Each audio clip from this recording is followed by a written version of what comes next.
এটা বিদ্যুৎ কাট। গত সপ্তাহে বলছি, এই সপ্তাহে আবার বলতেছি। এরকমের প্রত্যেকটা মানুষের সাথে কিন্তু এরকমের হইতেছে। কে বলবেন? এখন তো ডিজিটাল হয়ে গেছে। আপনি যদি 500 টাকা ভরেন, সেখানে যদি আপনার কেটে সিটে দেখা যাচ্ছে আপনি যদি 100 টাকা পান, 200 টাকা পান, তাহলে আপনার কেমন লাগবে ভাই? 90 টাকা করে কেটে নেয় 3 কিলো। 3 কিলোতে আপনার 270 টাকা প্রতি মাসে আমার মিটার চার্জ আমরা দিতেছি। এই টাকাটা ভরবেন, সেই টাকার উপর আপনার 5% ভ্যাট দিতে হবে।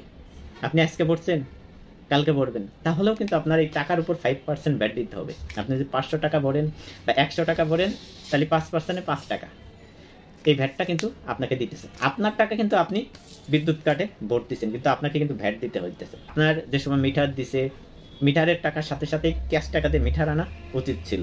কোনো মানুষ আছে যে টাকা ভরছে 500 টাকা, টাকা পাইছে 100 টাকা, 200 টাকা, আবার মিটারে ঢুকাইছে, সেখানেও দেখা যাচ্ছে কেটে নিয়ে যাচ্ছে। তাদের সাথে এরকম হয় কিনা অবশ্যই কিন্তু কমেন্ট করে জানাবেন।